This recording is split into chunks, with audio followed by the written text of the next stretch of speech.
a mistura do Brasil com o Egito. Olá pessoas, bem-vindos a mais um vídeo a respeito de História da Arte, e no vídeo de hoje a gente vai começar a discutir as primeiras civilizações da humanidade. Estamos falando de cerca de 5.000 anos antes de Cristo, ou seja, mais ou menos uns 7.000 anos atrás, e a gente vai falar hoje especificamente a respeito de Egito e Mesopotâmia. Sem enrolar muito, porque esses vídeos já são geralmente muito grandes, a gente vai começar a falar de Egito, que é aquela estética famosa que todo mundo conhece da arte egípcia. E eu quero começar aqui fazendo com vocês uma análise de uma dessas pinturas. Eu selecionei essa aqui. E a gente vai fazer uma análise rápida aqui a respeito da forma como este artista desenhou esta pessoa. Eu quero perceber aqui apenas as formas, então vamos lá, de cima para baixo. A cabeça, ela está sendo mostrada de lado, de perfil. Porém, ao mesmo tempo, o olho está desenhado de frente. Descendo um pouco mais, o tronco ele está claramente sendo visto de frente. Mas se você reparar os braços e as pernas, elas estão sendo vistas de lado. E até mesmo se você começar a observar os detalhes, você vai perceber, por exemplo, que essa pessoa tem dois pés iguais. Como se fosse dois pés esquerdos ou dois pés direitos. Toda a representação dentro da arte egípcia é assim. E você pode pegar qualquer pintura, qualquer mosaico, qualquer coisa dentro da arte egípcia e você vai ver exatamente a mesma coisa. Mas por quê? Quando a gente vê essas pinturas egípcias, é natural essa impressão que tem alguma coisa muito errada com essas pessoas e que, sei lá, os desenhistas eles não entendiam de anatomia ou algo do tipo. Mas na verdade é errada essa ideia de que os artistas egípcios eles eram incapazes ou que eles não entendiam de anatomia, porque na verdade uma representação fiel da anatomia humana nunca foi o objetivo desses artistas. Dentro da arte egípcia, por questões que a gente vai aprofundar, a intenção é sempre mostrar as coisas de forma que elas fiquem o mais claro possível. Não importa a beleza, não importa se está bonito ou não, não importa se está fiel à realidade ou não. Então, vamos analisar a cabeça. Por que a cabeça sempre é vista de lado? Porque na visão de perfil, você tem com muito mais clareza a forma da cabeça. Então, tipo assim, tem aquela forma clássica, você vai ver claramente o nariz. Porque se você visto de frente, a cabeça ela vai ter um formato mais genérico, oval. O nariz ele não vai ser muito aparente. Então, assim, de perfil, eles veem que a cabeça tem uma claridade melhor, fica mais claro que aquilo é uma cabeça humana. Mas por outro lado, o olho, quando visto de lado, ele tem uma forma meio esquisitinha. E quando a gente pensa em olho, a gente pensa na visão de frente. Então, se a cabeça, a forma mais clara, é de lado e o olho, a forma mais clara, é de frente, vamos juntar os dois, não tem problema nenhum, a gente quer que fique claro. E se você estudar arte egípcia a fundo, você vai ver que não é só a anatomia humana que segue essas regras rígidas. Tudo na arte egípcia é baseado em regras extremamente rígidas. Cada elemento, cada deus, cada pessoa, cada classe social tinha uma forma de ser representada dentro da arte egípcia. Os homens, eles sempre tinham o tom de pele exato, enquanto as mulheres também tinham um tom de pele exato para ser pintado. E tipo assim, você não pode pintar uma mulher com um tom de pele representação do homem, porque isso vai contra as leis da arte. Se você reparar, as estátuas, elas parecem sempre estar nas mesmas posições. Existiam regras rígidas para, tipo, cada classe social. O faraó ele precisava ser representado num tamanho grande e tal, enquanto, tipo assim, os nobres eles eram representados menores, eles tinham um tamanho exato. Os servos, eles tinham um tamanho menor, exato para ser representado dentro daquela pintura. Resumindo, a arte egípcia não era sobre o que o artista via, não era sobre o mundo, não era sobre representar o mundo, era sobre o que o artista sabia. O que ele tinha estudado anos e anos e decorado todas aquelas regras e aprendido todas as formas corretas de desenhar cada elemento, cada coisa, cada pessoa, cada classe social. E como ele colocava todas essas regras juntas na composição. Esses artistas, eles dedicavam a vida inteira a aprender essas regras, a treinar e aprender a copiar os grandes mestres da arte egípcia, que eram todos anônimos, inclusive, pra aprender a copiar isso. E, tipo assim, os melhores artistas eram aqueles que tinham o desenho mais rígido, o desenho, tipo, mais fiel. E, tipo assim, inovação no Egito é uma coisa que não existia originalidade. E essa rigidez das regras da arte egípcia fez com que o império, que durou 3.000 anos, nunca produziu alguma coisa diferente disso. Se você olhar a arte egípcia lá nos primeiros faraós e se você olhar a arte egípcia nos últimos faraós, é a mesma coisa. Para vocês terem uma noção do que é 3.000 anos de história, eu vou citar aqui o que aconteceu nos últimos 3.000 anos na história da arte ocidental. 3.000 anos atrás a gente estava fim da Grécia, começo de Roma. Depois disso a gente teve arte bárbara, a gente teve arte bizantina, a gente teve arte da Alta Idade Média. Nessa categoria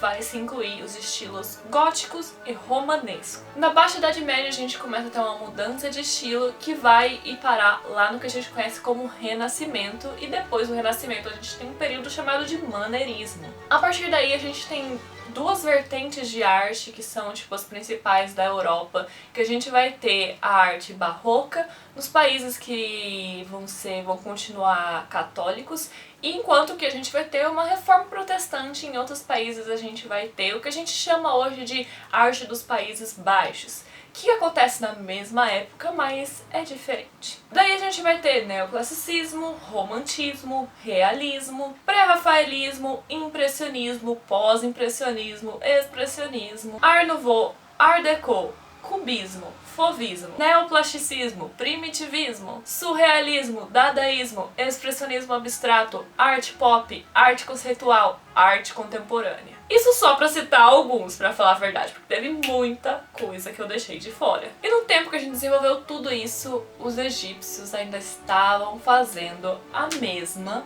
coisa. Mas qual é a razão de toda essa rigidez, de todas essas regras? O motivo pelo qual existia tudo isso, e também que justifica a razão pelo qual tudo deveria ser mostrado da forma mais clara possível, é a religião egípcia e a crença na vida após a morte. Se você ir pesquisar a arte egípcia, você vai começar a ver, tipo, de onde saíram essas pinturas. E você vai ver a pintura tirada da tumba do faraó tal, escultura retirada da tumba do faraó tal. Não, a tumba.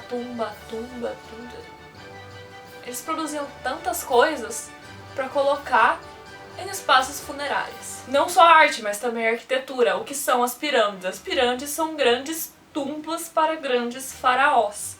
Então, tipo assim, a gente percebe que muito da arte egípcia, ela vai, tipo, se envolver ao redor da morte. Isso porque a maior crença da religião e das pessoas egípcias era a vida após a morte.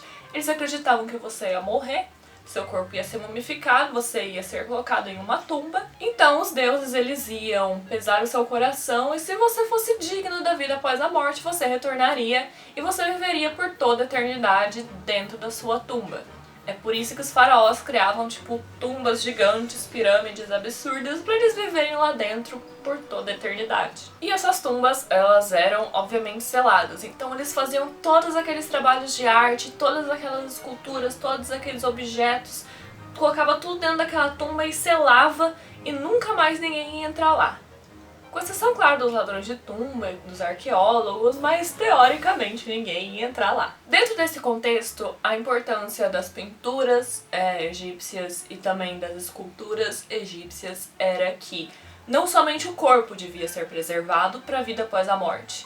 Não apenas o corpo deveria ser mumificado para poder não se decompor e poder receber a alma do morto para a vida após a morte, mas a imagem e o cotidiano da pessoa morta também deveria ser preservado para que ela pudesse alcançar a vida após a morte. Então, todos esses objetos artísticos que eram colocados dentro da tumba ou decoravam as paredes da tumba Eles representavam a pessoa morta, mostravam o cotidiano daquela pessoa, mostravam as pessoas que viviam ao redor dela, eles colocavam objetos do cotidiano da pessoa, coisas que a pessoa iria usar na vida após a morte, como roupas, como comida mumificada. Resumindo isso tudo, a função da arte egípcia era manter viva a alma dos mortos. A razão pela qual as coisas precisavam ser mostradas da forma mais clara possível é, primeiro, preservar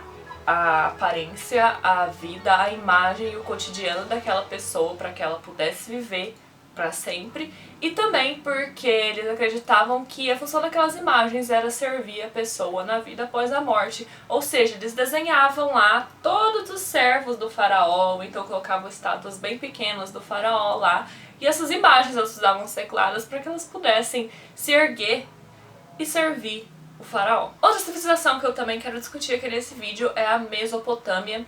Para quem faltou a aula de história, a Mesopotâmia na verdade é uma região que hoje fica onde está o Iraque, entre os rios Tigre e Eufrates, e algumas civilizações se desenvolveram ali naquela região cerca de 5.000 anos antes de Cristo. E como eu disse, a gente está falando de várias civilizações diferentes, mas eu vou levantar aqui as duas principais, que são os assírios e os babilônicos. Quando a gente fala de arte dessas civilizações, a gente tem um pouquinho mais de problema, que a gente tem pouco acesso à arte desses povos, e tipo assim, sobrou muita pouca coisa dessa época pra gente estudar. Principalmente se a gente comparar com o Egito, a gente tem tanta coisa do Egito.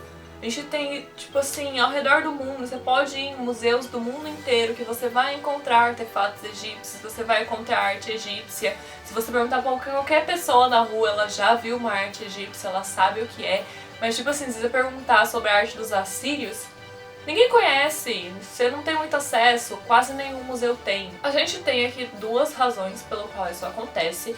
E a primeira é que é questão prática dos materiais que eles usavam. Lá na região do Vale da Mesopotâmia, eles estão num vale dos rios.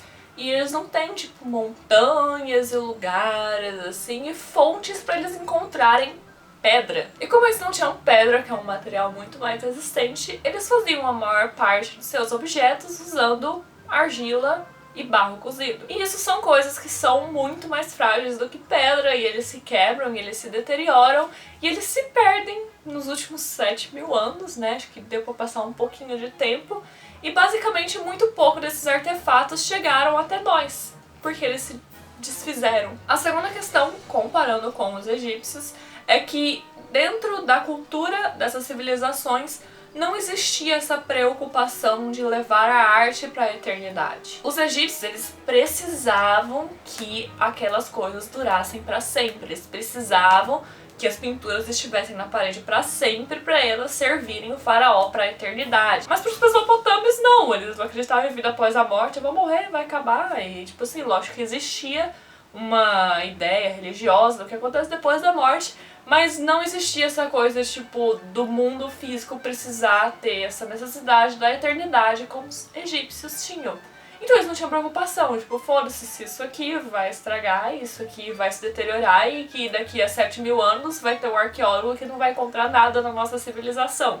Isso não importa. Ou seja, a função da arte na Mesopotâmia é muito diferente da arte egípcia. A principal função que a gente conhece na arte mesopotâmica é propaganda política. Interrompemos a nossa programação para a exibição do horário político obrigatório. O que a gente mais conhece da arte mesopotâmica, principalmente da arte assíria, e que eram os poucos objetos que eram realizados em pedra, ou seja, provavelmente eram os poucos objetos que tinham intenção que durasse com o tempo, eram cenas de conquistas dos reis, tipo guerras, e representações de fatos históricos e conquistas dos governantes. Então, quando a gente vai estudar arte assíria, o que a gente encontra muito são cenas de batalhas, principalmente em talhas em pedras. Outro objeto que a gente encontra no caso da Babilônia é o Código de Hammurabi, que é uma grande pedra assim, que tem lá todas as leis, coisa e tal,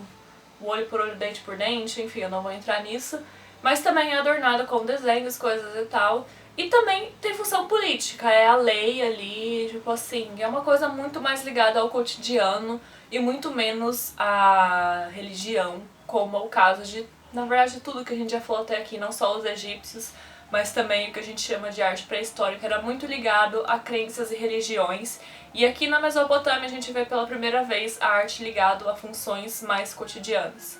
Política, propaganda política, leis, coisas relacionadas com a pessoa comum. Mas isso não significa que a arte dessa civilização era livre de crenças e mitologias e magias e coisa e tal. Uma coisa, se você analisar todas essas representações de batalhas, coisa e tal, uma coisa que você percebe é que nunca existe uma representação de um soldado assírio morto ou ferido. Bom, se você tá representando uma guerra, é esperado que vai morrer gente dos dois lados, então, tipo assim, se você quer fazer uma representação real de uma guerra, você vai ter gente morta, tipo, dos seus aliados, dos seus inimigos. Só que na arte assíria você só encontra inimigos derrotados. A principal teoria dos historiadores da arte é que existia uma crença, novamente, vocês se lembram?